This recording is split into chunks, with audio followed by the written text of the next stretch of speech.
I was listening to a very good Hebrew scholar and who's very familiar with contemporary languages, especially those dealing with the Islamic prophecies. And he was doing a comparison with his study and the development of the Islamic thought from the point of view of a Christian or from the point of view of a biblical scholar. But tonight I'd like to share also from the Word of God things that need to come about as time goes on. Meaning, as we study the Word of God, these events have been prophesied to be that need to come to pass before the Lord returns. Everybody who's excited to study the Word of God tonight, say amen. Amen. You know, there are a lot of people today that are interested in psychic predictions more than Bible prophecy. Interestingly, that there is a desire for people to know what is in the future. But the sad part is they do not necessarily go into the Word of God to look for these lessons. Instead, they look into the psychic predictions of people that are not Christians. You know, psychic and mediums are abominations to God. But the reason why people avoid Bible prophecy is because when you study Bible prophecy, it reveals more and more the plan of God, and demons try to come in and hinder the work of the Lord. Satan has been trying to hinder the plan of God since time immemorial. But the Word of God will push forward. Amen? No matter what happens, the Word of God is a sure Word. In 2 Peter chapter 1, verse 19,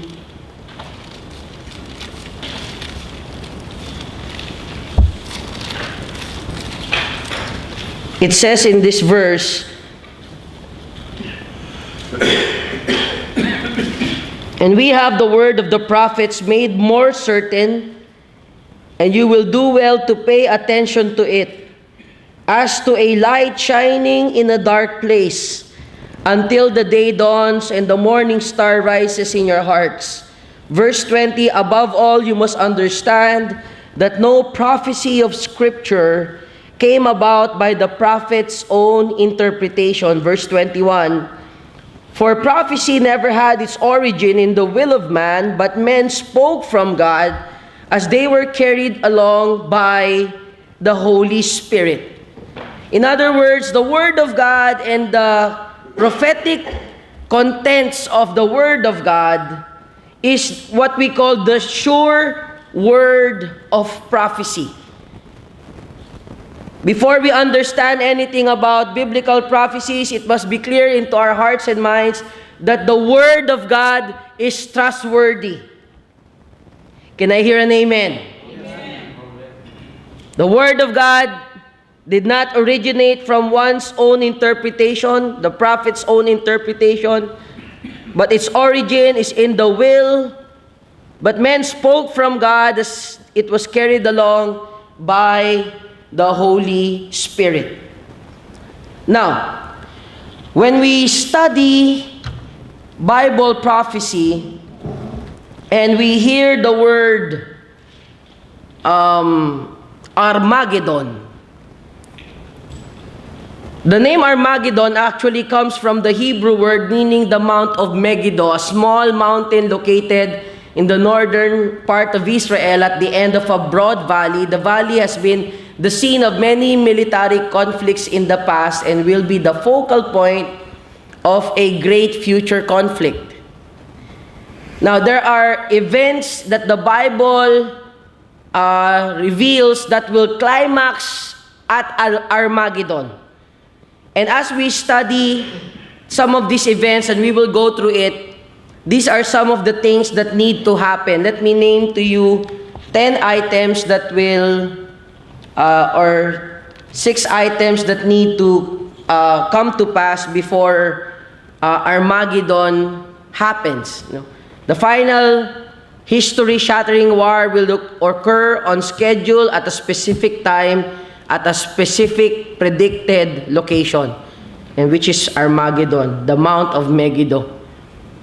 Now, before that happens, there are events that will happen that will lead up to that event. First of all, it is the revival of the Roman Empire. Number 1, the revival of the Roman Empire. We can call it the group of 10 that will rise from the European area as indicated by the 10 horns of Daniel, chapter 7, verse 7 to verse 8. It will be the similar description of an end-time government in Revelation chapter 13, verse 1. This alliance or confederacy of 10 leaders and the nations will constitute a revival of the Roman Empire. And the final stage of this empire is found in Daniel chapter 7. We can call this the group of 10, which are 10 nations that will arise from the Roman Empire, which will be revived, which is right now in the European area.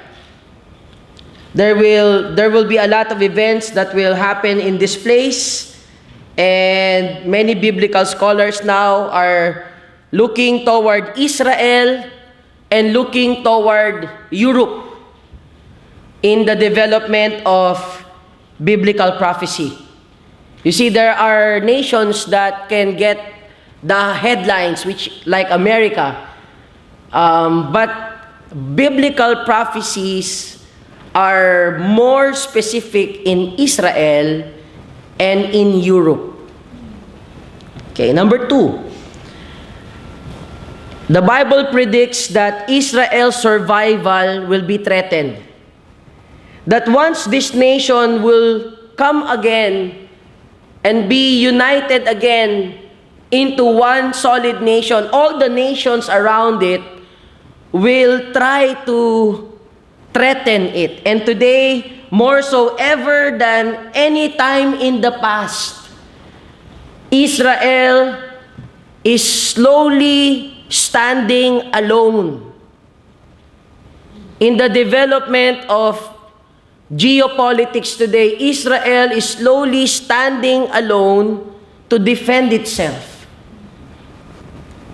If you look at the development of the nations around Israel today, you will be surprised at the accuracy of the Word of God, that the nations around it threaten the nation of Israel with extinction. You see, in the Word of God, in the Bible, when Satan appeared in the Garden of Eden, he tried to destroy the creation of God that was made in His image, and that was man. After that, you will find that Satan started working not just against man, but against the covenant nation of God, which is the nation of Israel through Abraham. Satan tried to seduce Israel away by bringing in idolatry and other mystic beliefs and other gods into the nation of Israel. And then we'll find out that Satan, ever since then, has been targeting this nation, these people. So since Israel made that covenant with God, it had a primacy, or it had a primary importance. That nation, the nation of Israel, has a primary importance in the development of prophetic scriptures. That is why Satan is doing his best to threaten the nation. They are living with a threat. That is why we all know that Israel is very strict in defending itself. Amen. Amen. Number 3, we're looking into the day wherein the Bible predicts that all true believers will disappear.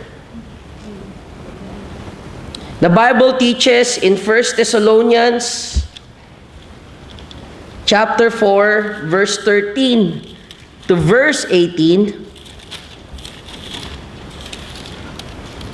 that there will be a time, brothers, it says here, I do not want you to be ignorant about those who fall asleep or to grieve like the rest of men who have no hope. We believe that Jesus died and rose again, so we believe that God will bring with Jesus those who have fallen asleep with him.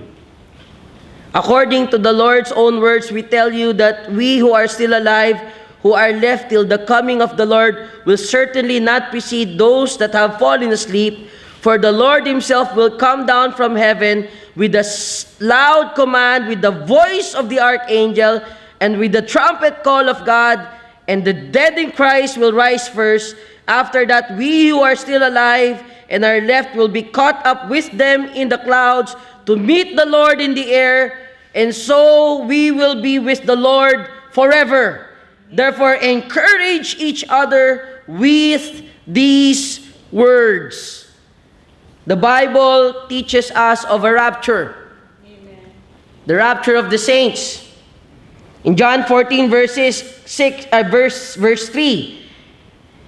Christ told his disciples, I will come and get you so that you will always be with me where I am.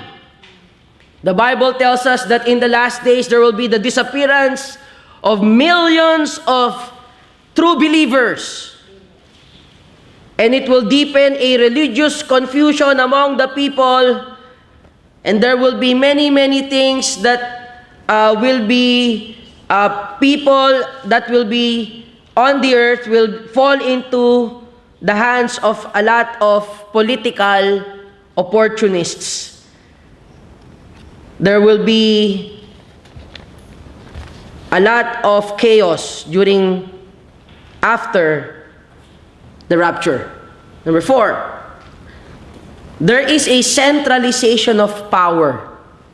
There will be the rise of a man that will emerge from Europe or the revived Roman Empire that will lead into a peace agreement between Israel and the militant Muslims, and it will assure people of a supply of oil to the West. You see, if there is a movie, it's called The Kingdom. It talks about an event that happened in the oil company, one of the largest oil, Aramco, which is Arab oil. There was an event there that happened where there was an attack on their compound, and this film is about the investigation of the attack on the Americans in that particular part of the world. If you look at that event in the newspaper, it was reported on a single day and it disappeared. But somehow Hollywood was able to pick up the story and they made a movie about it. And the title of the movie is The Kingdom. If you have time to look into that movie, I encourage you to do so, The Kingdom.